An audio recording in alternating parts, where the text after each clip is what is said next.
Bollywood cafe आज explain कर रहा है हॉलीवुड मूवी जिसमें 16 साल की एक बिजनेसमैन की लड़की अपने फादर के साथ बिजनेस ट्रिप पे जाती है और वहाँ पर कॉर्पोरेट वर्ल्ड की गंदी हकीकत को देख के और अपने फादर की सच्चाई जान के वो हैरान हो जाती है।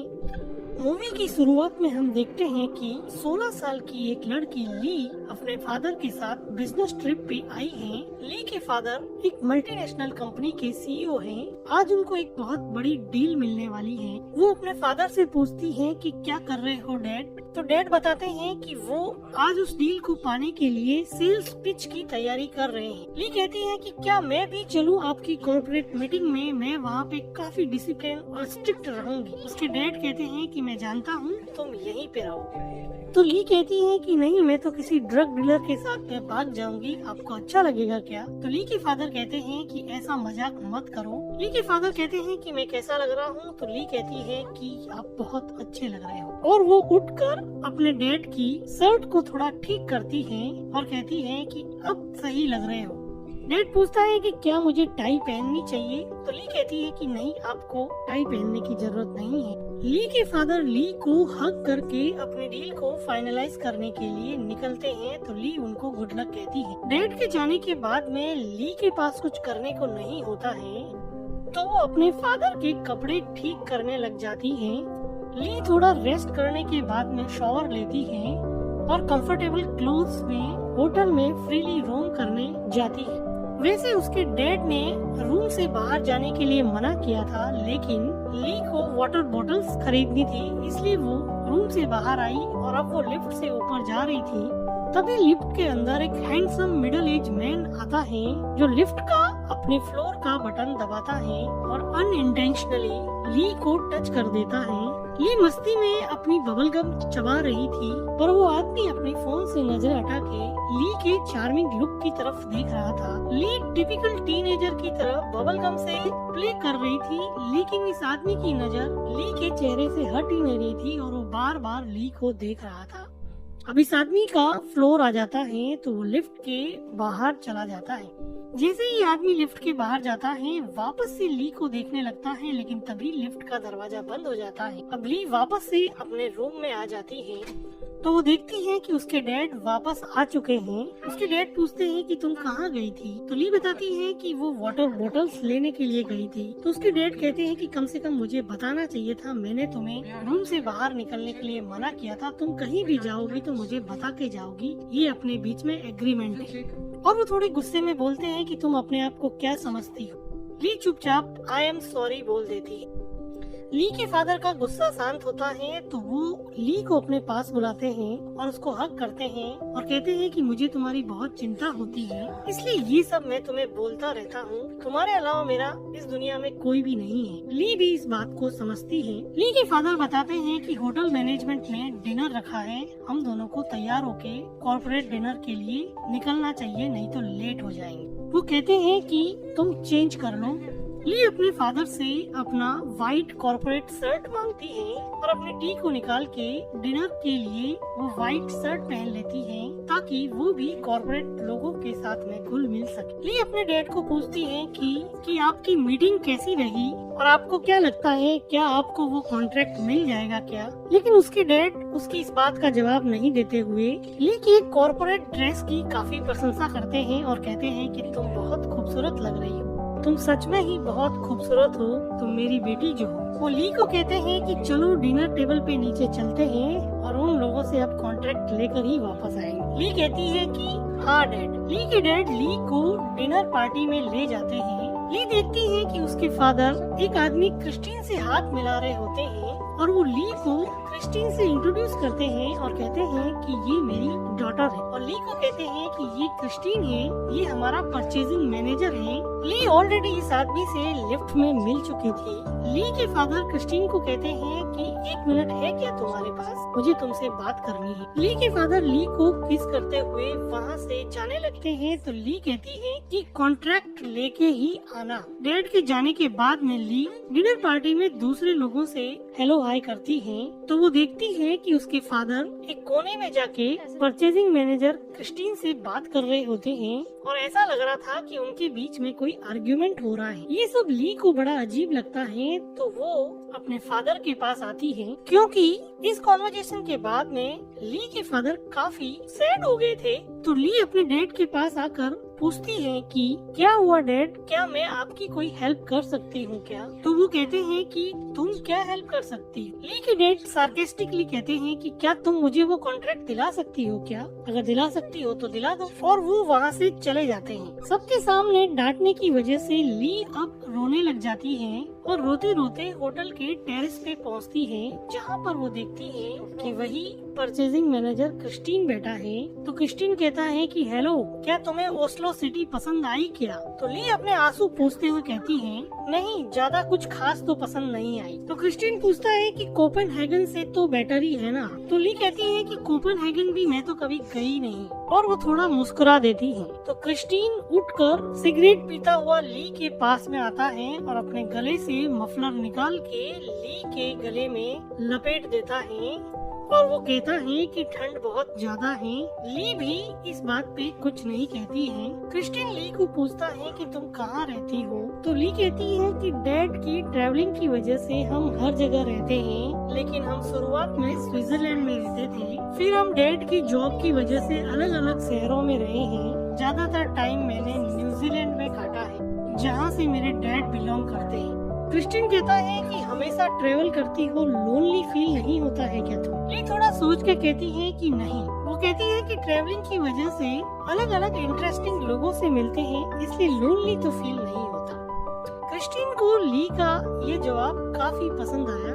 क्रिस्टीन ही वो आदमी था जो ली के फादर को ये डील दे सकता था, क्योंकि वो ही दूसरी कंपनी के साइड से परचेजिंग मैनेजर था जो उसके फादर को कॉन्ट्रैक्ट दे सकता था।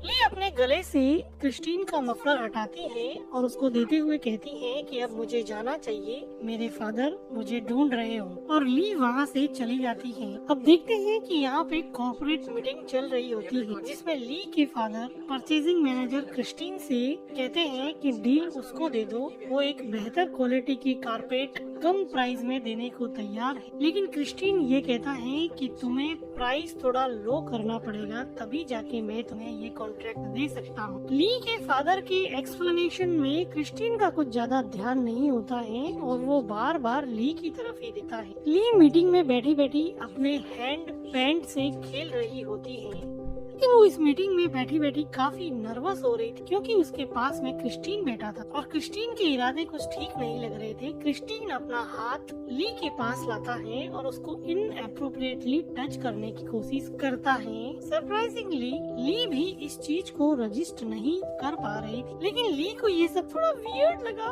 तो अपने पैर को हटाकर क्रिस्टीन की तरफ देखते हुए पानी का ग्लास पीती है। ली के फादर ये सब देख के हल्का सा मुस्कुरा देते हैं। ली को ये बात कुछ समझ में नहीं आती। कॉर्पोरेट मीटिंग के बाद में ली अपने फादर के साथ होटल के बाहर जाती। होटल के बाहर ली अपने फादर से पूछती है कि क्रिस्टीन थोड़ा वियर्ड है ना, क्या आपको ऐसा नहीं लगता है? उसके फादर कहते हैं कि वियर्ड कैसे है बताओ। उसके फादर कहते हैं कि कॉर्पोरेट के लोग ऐसे ही फ्रैंक होते हैं, वो बहुत जल्दी लोगों से दोस्ती कर लेते हैं। वो ली को फिर से अपने साथ होटल में ले जाने वाले होते हैं, तो ली कहती है कि मैं होटल रूम में चली जाती हूँ, लेकिन उसके डैड उसकी मर्जी के बिना उसको वापस वहाँ पर ले जाते हैं। डिनर के बाद में यहाँ पे सब लोग ड्रिंक करते हैं और पार्टी करने लग जाते हैं। क्रिस्टीन ली को अपने साथ डांस करने के लिए कहता है और वो ली के साथ डांस करने लगता है। ली पहले तो हिचकिचाती है, लेकिन थोड़ी देर बाद में वो क्रिस्टीन के साथ थोड़ी कंफर्टेबल हो जाती है।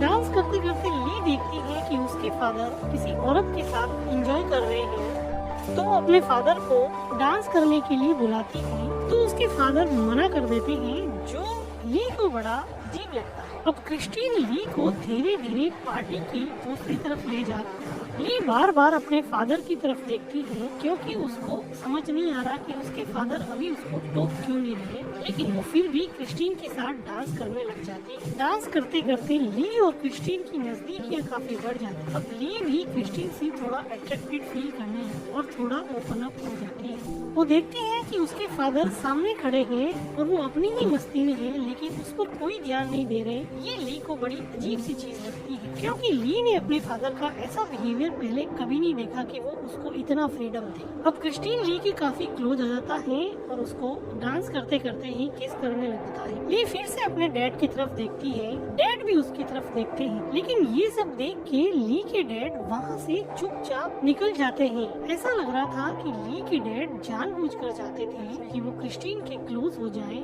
ली को अपने डैड का ये बिहेवियर कुछ समझ में नहीं आया, तो क्रिस्टीन उसका ध्यान भटकाता है और कहता है कि यहाँ से बाहर चले जाए। तो ली कहती है कि हाँ चलते हैं। क्रिस्टीन ली को हाथ पकड़ के पार्टी से बाहर ले जाता है। ली दोनों तरफ से कंफ्यूज होती हुई चुपचाप क्रिस्टीन के साथ चली जा रही। उसको अपने फादर का ये बिहेवियर समझ में नहीं आ रहा था। क्रिस्टीन ली को अपने कमरे में ले जाता है और ड्रिंक करने के लिए ली को वोडका देता है। ली विंडो पे खड़ी वोडका ड्रिंक कर रही होती है और उसकी सांसें तेजी से चल रही। थोड़ी देर बाद में क्रिस्टीन ली के पीछे आता है और उसको नेक पर किस करने लग जाता है। उसके बाद में ली और क्रिस्टीन यहाँ पे इंटीमेट होते हैं। इंटीमेट होने के बाद में क्रिस्टीन वहाँ से चला जाता है और ली अकेली ही बैठी रहती है। ली को कुछ समझ में नहीं आया कि ये बिना बात किए ही कहाँ पे चला गया है। ली वापस से पार्टी हॉल में जाती है जहाँ पे अभी भी लोग पार्टी कर रहे होते हैं। ली पार्टी में अपने डैड को ढूंढती है। थोड़ी देर ढूंढने के बाद में ली अपने डैड को देखती है जो क्रिस्टीन से बात कर रहे थे और अब क्रिस्टीन और उसके डैड काफी खुश लग रहे थे, जो कि थोड़ी देर पहले आर्ग्यूमेंट पे उतर आए थे। अभी ये दोनों मिलके किसी चीज का जैसे सेलिब्रेशन कर रहे हो। ली कुछ सोचने लग जाती है और उसको समझ में आ जाता है कि मेरे फादर को कॉन्ट्रैक्ट मिल गया है, लेकिन वो इस बात पे कंफ्यूज हो जाती है कि कैसे मेरे और क्रिस्टीन के रोमांटिक होने के बाद में मेरे फादर को अचानक से डील मिल गई है। किसी के धक्के से क्रिस्टीन अपने विचारों से बाहर निकली और अपने फादर के पास गई और इन लोगों के सेलिब्रेशन के बीच में जाकर अपने लिए भी एक वाइन का ग्लास लिया। ली के फादर ली को कान में बताते हैं कि उनको डील मिल गई है, इसलिए वो सेलिब्रेट कर रहे हैं, जिसका अनुमान ली ने ऑलरेडी लगा लिया था। लेकिन वो देखती है कि क्रिस्टीन उससे नजरें चुरा रहा है। क्रिस्टीन उसकी तरफ देख भी नहीं रहा। ली के फादर सबको चीयर अप कर रहे थे, तो ली भी बीच में अपने फादर के साथ चीयर करने लग जाती है और कहती है कि ग्रेट वर्क डैड, जो उसके डैड को बड़ा अखरता है। और वो ली को कहती है कि तुमने बहुत ड्रिंक कर ली है। तो ली कहती है कि अभी तो मैंने एक घूंट भी नहीं पिया, और वो अपने फादर को झटक के क्रिस्टीन के पास जाती है और सबके सामने क्रिस्टीन को किस करने लग जाती है। तो ली के डैड क्रिस्टीन से ली को अलग करते हैं और क्रिस्टीन भी खड़ा खड़ा देख रहा होता है। तो ली अपने फादर से हाथ छुड़ा के वहाँ से बाहर चली जाती है। तो ली के फादर सबको एक्सक्यूज कह के अपनी बेटी के पीछे जाते हैं। ली बाहर जाके टैक्सी के लिए हाथ हिलाती है, तो उसके फादर पीछे से दौड़ते हुए आते हैं और अपना कोट अपनी बेटी को पहनाने लगते हैं। तो इस बात पे ली रोने लग जाती है, तो उसके डैड उसको काम डाउन करने की कोशिश करते हैं। ली को समझ में आ गया था कि उसके फादर ने जानबूझकर उसको अननेसेसरी फ्रीडम दिया था और क्रिस्टीन से डील पाने के लिए उसका यूज किया, और अब यहाँ पे अपनापन जता रहे हैं और कह रहे हैं कि कल तक सब ठीक हो जाएगा। क्रिस्टीन ने भी उसका अननेसेसरी फायदा उठाया। इंटीमेट होने के बाद में क्रिस्टीन उससे बात भी नहीं कर रहा था। ऐसा लग रहा था कि जैसे वो सिर्फ उसके साथ फिजिकल ही होना चाहता था, जबकि ली पूरी तरह से इमोशनली इन्वॉल्व हो गई। उसको बहुत बुरी तरह से हर्ट हुआ कि फादर उसको कंसोल करके हग करते हैं, लेकिन ली अपने फादर से दूर हट जाती हैं, क्योंकि अब फादर और डॉटर के बीच का ट्रस्ट ब्रेक हो गया था। तो ली के फादर कहते हैं कि तुम्हारे अलावा मेरी जिंदगी में कोई भी नहीं है, प्लीज तुम रुक जाओ। ली को ये बात सुन के रोना आया, लेकिन वो फिर भी टैक्सी में बैठ जाती है, क्योंकि उसके फादर ने उसका ट्रस्ट पूरी तरह से तोड़ दिया था। रोते हुए ली टैक्सी में बैठ जाती है और डेनमार्क के लिए निकल जाती है। उसके फादर पीछे अकेले ही रह जाते हैं। रिश्तों की बुनियाद हमेशा विश्वास पर टिकी रहती है। एक फादर ने फाइनेंशियल गेन के लिए अपनी डॉटर का विश्वास तोड़ा। ली के लिए तो ये दोहरी चोट थी, क्योंकि उसके फादर के साथ साथ उसके पहले प्यार क्रिस्टीन ने भी उसके साथ विश्वासघात किया। और इसी के साथ ये इमोशनल मूवी एंड हो जाती है। वीडियो को like, thank you for watching.